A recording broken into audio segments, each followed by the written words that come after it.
Hello, everybody. Welcome along to the Event Industry News Podcast with me, James Dixon. Wishing you all, as always, a very good morning, afternoon, or evening, whenever and wherever you tune in to our podcast from. And I'm delighted to say, as I have so often in recent weeks been able to say, is that we go transatlantic again. And I think there must be something in the water, if you excuse the pun, after Event Tech Live USA and Canada, that we've got all these fabulous guests that have been joining us from the States in recent weeks on the podcast. And great to have a guest who not only is joining us transatlantic, but was also a guest at Event Tech Live USA Canada just a few weeks ago.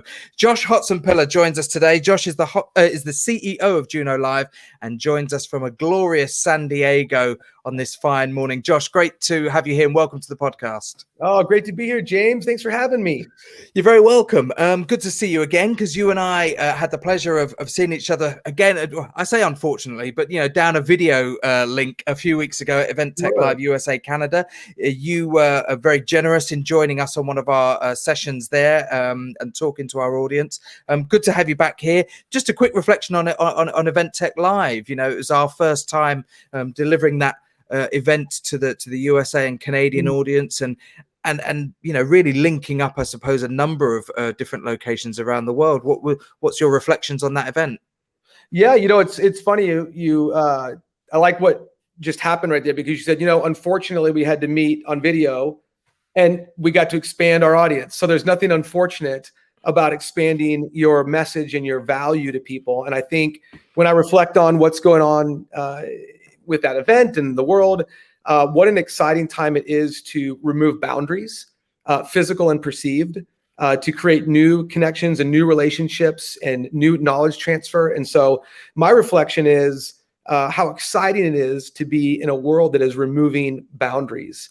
And I want to continue to see events do that. I want to continue to see people do that. And that's something that at Juno, we're so excited about, is the notion and the belief and the vision of removing boundaries.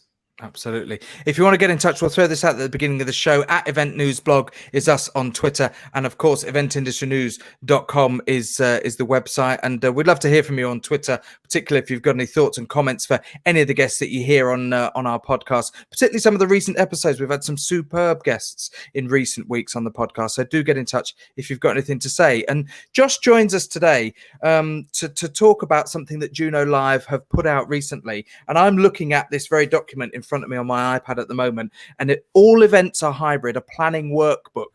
This looks like something, Josh, that a lot of thought, a lot of time, a lot of effort has gone into. It's been very, very well laid out. It's thoughtful, it's concise. Talk us through some of the thinking behind it before we delve into some of the content. Yeah, look, I think everybody, this is a new game, right? There's a new game being played. And we need to understand the playbook and the workbook to play it. And every growing up in the States, we play American football or basketball, and we would get our playbook. And every Monday we'd get the playbook, and the idea was to learn the plays so that we could rehearse them in our mind, so that we could see them played out, so that we'd be ready to do it in game time. And I think it's important for us to understand that we're playing a new game. We need to be very thoughtful about what execution looks like. And we need to begin to rehearse execution and the steps needed to be successful. We can kind of see like, hey, this is what I'm going to do. I see the play, but I need to begin to think about how I'm going to execute it. There's a very big difference between knowing what needs to be done and doing what needs to be done. And that's the important gap that we've got to close as leaders and as individuals. Is there's a know and there's a do. And we got to get really good at closing that gap.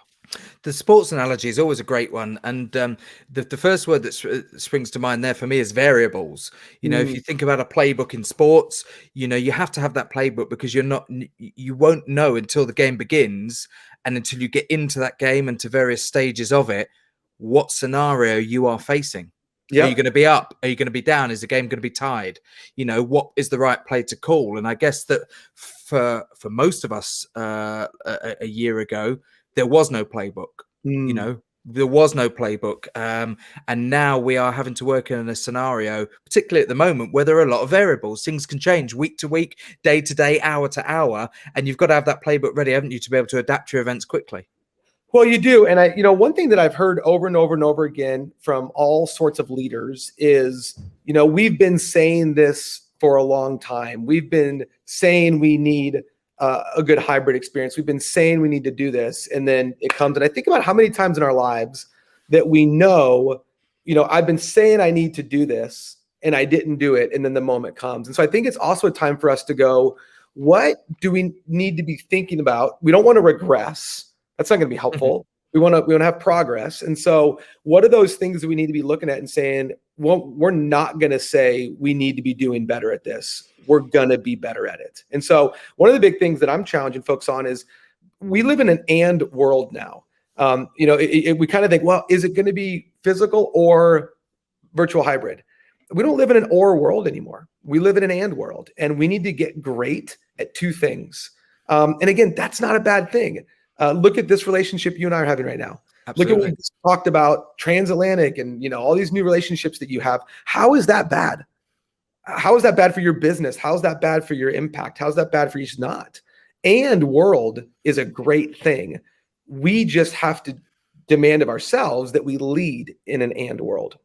Well, to me as well, this sort of opportunity that we're being presented with here, it's an education opportunity. It's a learning opportunity.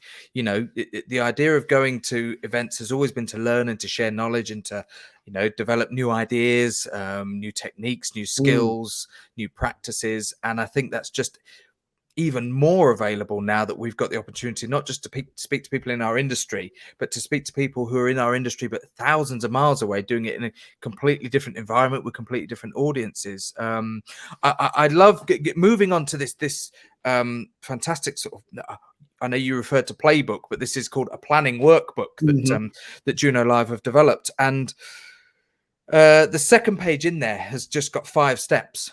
It's got 5 processes, and it's called Start Strategically for Hybrid Events. But there are 5 key steps: empathize, define, ideate, execute, optimize. How much thinking went behind getting everything condensed, I suppose, essentially into 5 key areas? Yeah. Look, I'm just going to key on the first one, and then if you want to unpack any other ones, we Please can. do. Yeah. Yeah. I think empathy is something that is misunderstood in 2 schools of thought. One is it can be too soft, and one, it can be too irrelevant. And neither one of those are as appropriate. We've got to understand the power of empathy, because when we understand the power of empathy, we can begin to look at problems from a different direction. And so often when we have a challenge or a problem, we're trying to solve it through our own lens, not through looking at it through the lens of somebody else. And so exactly what we just talked about a second ago, like, who do you know that wants to network 3 or 4 days a year? And then that's it. Who do you know that wants to learn something new 3 or 4 days or 6 or 7 days a year? And then that's it. No one. And so what do people want to do? With any event, there's 2 things that they're coming to do: network and learn. I mean, that's the value proposition. And so when we start to empathize and go, gosh, how these folks that are spending money with us, that are part of our world, they want 2 things from us. And how can we begin to empathize for them on how difficult it is to connect, to how difficult it is to learn, and how can we begin to bring solutions to help them out? So I think when we think about empathy, it allows us to see the opportunities through the lens of somebody else, and it begins to open our minds into better leadership. There's so much that we could talk about today. I'm looking through the document as we're chatting right now, Josh, and it's almost a shame that we can't, really go into it. But one thing I like, and one thing that I think will really benefit people who are utilizing this as a tool, is it's old school in the sense that there are answer sections. There are literally spaces in this document. This is not telling people how to do it. This is something that people can print out, put on a clipboard, put on their desk, and physically write on it, put their answers, read the questions, think to themselves, and then put what will work for them and their audiences. This is a questionnaire. This is fact finding about your own event. That's right. It's interesting. I had a gentleman call me yesterday, and he was in a bit of a leadership challenge crisis. And he was sharing with me all of his feelings all of his threats. And I said to him, why don't you stop, grab a piece of paper, and actually write down the things that you're feeling, and then begin to draft solutions to them. And one of the things that I think happens too often is we don't do the work of solving the problem. We do the work of exacerbating the problem. And we do the work of making the problem bigger than it is versus doing the work of making the problem smaller than it is. And one of the things that I'm even learning in this season, James, of leading a new company, Juno came out of the pandemic and grew very quickly, which then offers a ton of challenges. And what I have found is the best way to fix a challenge is to make it smaller, not make it bigger. And so with these workbooks, the idea is to sit down and make the challenge or opportunity smaller. Okay, this is the thing I need to do. I need to, it's old school. It is writing down those tasks, those actions, and then executing them versus paralysis by analysis and getting in that mode. So I do encourage folks to, whether it's this workbook, whether it's something else, whether it's just a notebook and a piece of paper where you write down, this is my challenge, this is how I make it smaller. Does that make sense? Absolutely, it does. And I can equate to that. I'm sat right now with a microphone and a digital interface and a laptop and an iPad and a wireless keyboard. But the one thing that I couldn't work without when I'm doing these is a notepad and a pen sat here. Yeah. And as I'm listening to people, I scribble things down. I write little notes, one word prompts. That I think, right, that could be relevant. And by the end of it, I've got this full piece of paper, with all the notes and everything on there. And I couldn't survive without that. And I suppose it's that dichotomy between the old way of working and the new way of working, and how we sometimes get caught up in this, in the digital age, that we do need to sometimes take a step back.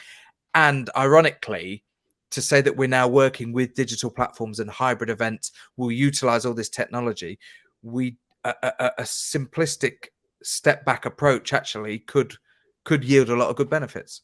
Well, let's go back to what we said earlier, James. We live in an and world. And I think people that live in or worlds, this or that versus this and that, always miss the fullness of the opportunity. And this is just another example. We live in an and world. We live in a world where we can sit here and see each other and emotionally connect and laugh and then write down pieces of paper. So I just think we got to keep pushing the notion of and explore what's on the other side of both of those ands. How did you get the information behind some of those ands in order to put this book together, to put this document together? Because as we've alluded to, we've had a relatively short period of time to adapt, to develop this way of thinking. We're 14, 15 months now into the pandemic, from ground zero.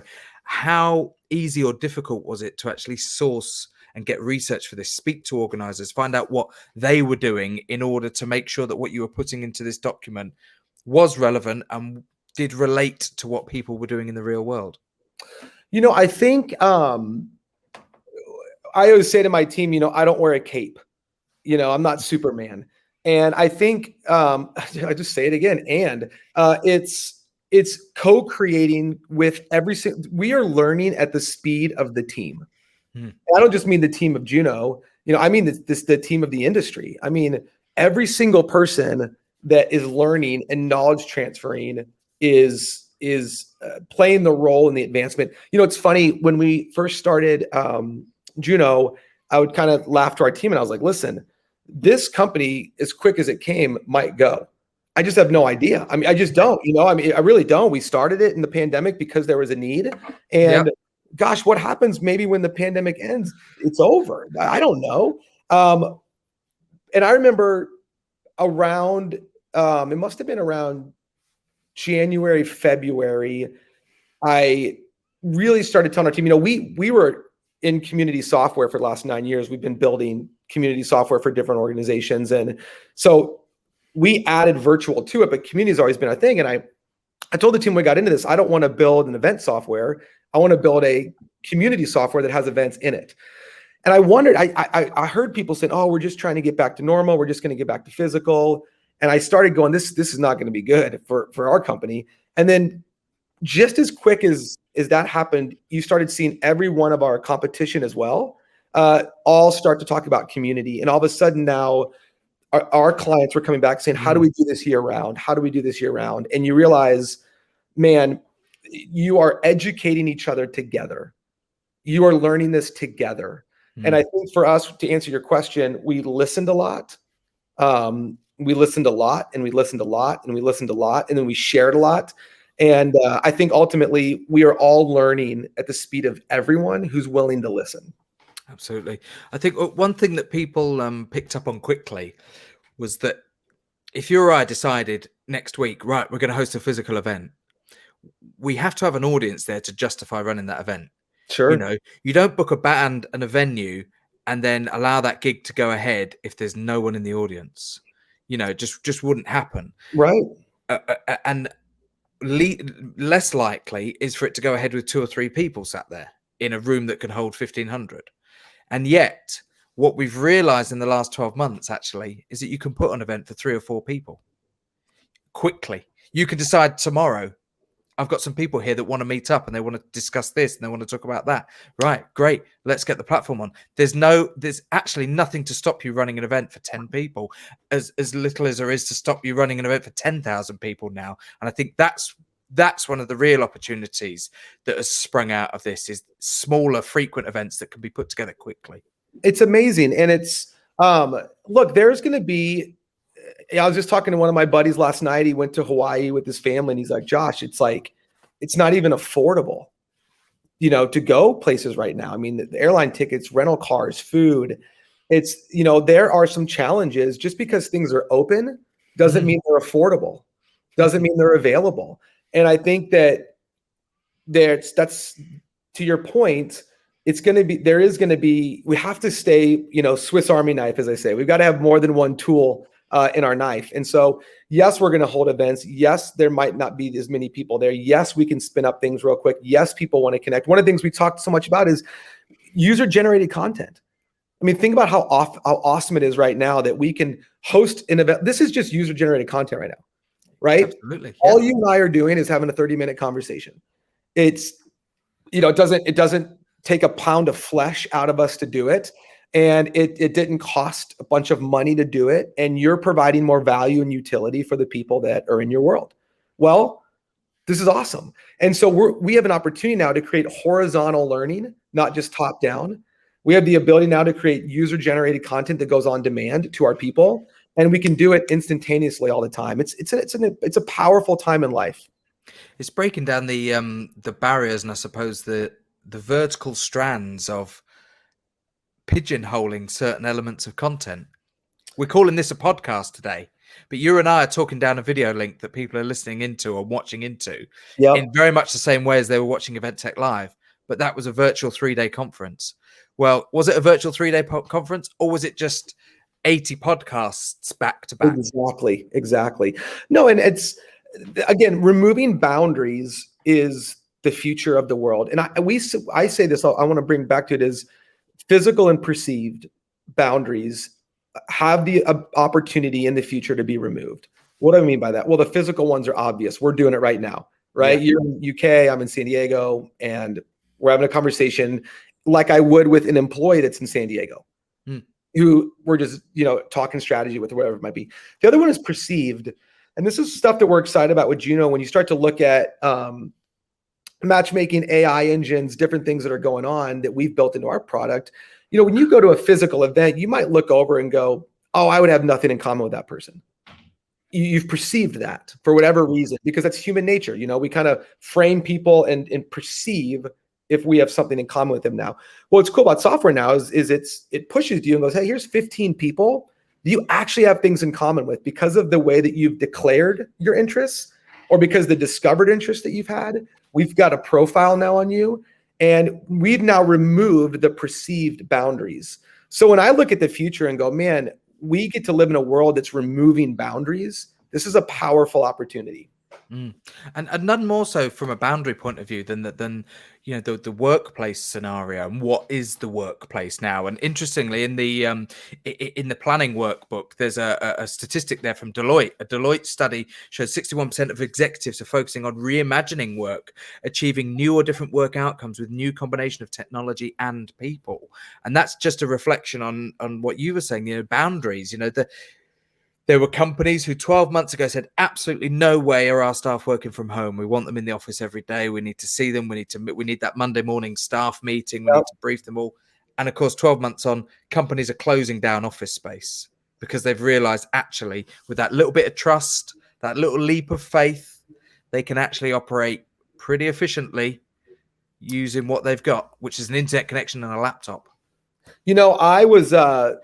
I was a diehard work guy in the office. I was the first one in. I would go in sick, just because I wanted to set the culture tone and everything else. And looking back, and now I'll tell you right now, we closed our office. My employees were like, "Dude, I'm not coming back. Like, if you're gonna make me come back, I'm gonna find a new job." And I'm going, I don't want to go back. As a father of two boys, I can be an incredibly stressful moment. And behind me, they're swimming, and I see laughter and joy in their hearts, and that transfers to me, and I get to have that. And I've never worked harder. I've never achieved more outcomes than I have over the last year. Obviously, starting Juno, and then we have new leadership in the companies I was running, but now, I'm right here. I'm sitting here in my home and with my family, and I'm executing at a high level, and I'm meeting new friends. I've never had more new relationships in a 16-month period than I have right now. So the world is being reimagined. We're on the front end of it. And it's going to be very interesting to see how it all settles out. And what an exciting time for the meetings and workspace to go, gosh, again, who doesn't want to meet more people and learn more things? That's the opportunity we have in front of us to facilitate that. I know we've been talking about this planning workbook today, but it would be unfair not to delve a little bit deeper into Juno Live and talk about, what you've achieved in the last 12 months and where you hope to go in the next 12 months. Just tell us a little bit about how the platform has changed from, when the button was pushed to go live, and how things have developed since you've been able to, I guess, garner some useful feedback from users as well. Oh my gosh. We started Juno with, just getting streaming, put it into kind of like a community platform. We do, every 2 weeks, we do software releases. So our software gets a new version every 2 weeks. So you can imagine how much iterations happening when you're doing, bi-monthly release schedules. The biggest thing that we really evolved in was what we call human interest modeling. And we built a model that would help create engagement flywheels. So here's really what it comes down to. Every platform starts off with a basic profile, right? Name, email, maybe location. And then what we do is we ask people to declare what they're interested in. I'm interested in leadership, wine, and mountain biking. I don't know. Whatever the client kind of is relevant to what they're doing. Then what we do through gamification and AI is we start to push them to discover new things.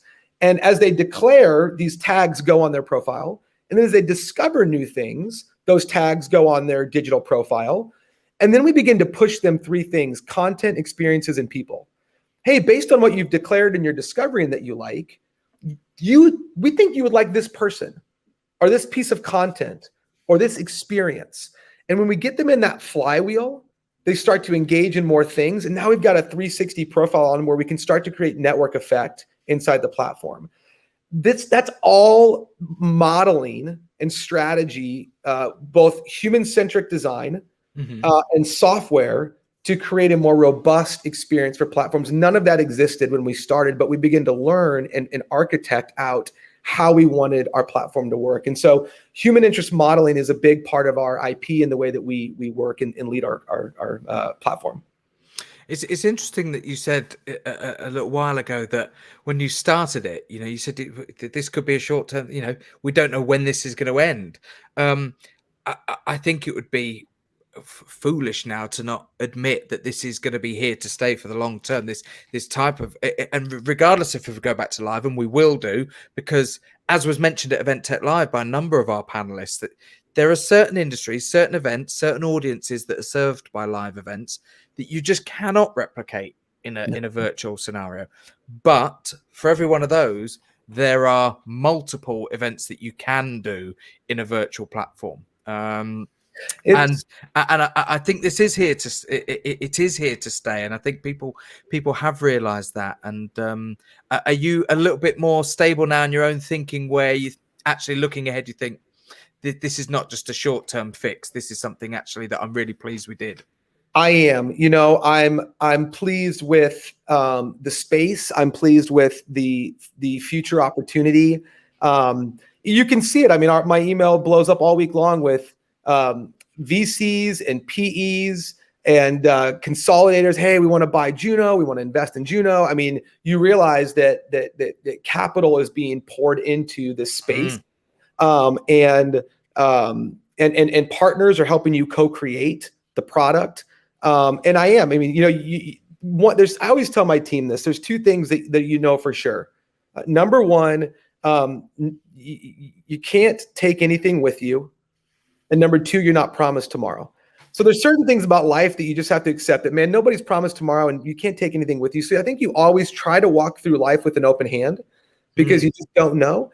But I do know that there continues to be great interest, and I really do believe, and I'm confident in the future is a 365 platform where you said it best. Man, we're going to stand these opportunities up all the time for people to share ideas, network, horizontal learning, and really add more value to our industries. And as it says in your in the workbook, build bridges, there's a great diagram in there and graphic, and there's three types: in-person bridges, digital bridges, hybrid, cross-channel bridges. And there's a great little graphic, and I love a graphic, and I've said this on the podcast before. Something that visually represents what somebody's thinking is a great way of learning and conveying a message. And that's ultimately what we're talking about, isn't it? Events have always been about building bridges. That's right. We just have to maybe take a step back at the moment and consider how we build those bridges. Well, we build bridges when we remove boundaries. That's what bridges do, right? And so when you think about a chasm between two things, and you go, well, there's a boundary there of space, which means I can't get from here to here. But what we're now able to do in digitally powered is create a bridge. And even if it's physical, it's we're launching our companion app this fall that'll seamlessly integrate into the platform. And that app can say, hey, you're physically at this location, and so is this other person that you have something in common with. And so we've built a bridge, even if I'm physical. Or here's somebody overseas that you should connect with. Or the conference is over, here's people you should connect with. So the more we build bridges, the more we will connect and educate people. What I love coming back to is the title at the front, all events are hybrid. And I thought I gave this some thought the other day. Just think back to the dawn of the internet and websites, okay? And an event, a big event, a trade show or an expo or something, decides we're going to get a website. Right? Yeah. That would have been the first example, really, of an event going hybrid. Yep. You're right. Because at that point, then, what are they going to use the website for? Well, they're going to use it to promote the show. They're going to use it to put preview content about their speakers, preview content about the exhibitors are going to be there. They're going to use it as a tool to engage with their audience to make their time at the show or whatever that event is a better experience. From the very first website that an event utilized, that would have been a hybrid event. And yet we would never consider just having a website to be hybrid. It just became part and parcel of what an event needed to operate. And I think that sooner or later, we will realize that what we've adopted in the last 12 months, at the moment, we're calling it hybrid. We're calling it lots of different terms. But I think in 2, 3, 4 years' time, it will just be part and parcel of what an event is. That's right. I don't even think it'll be that long.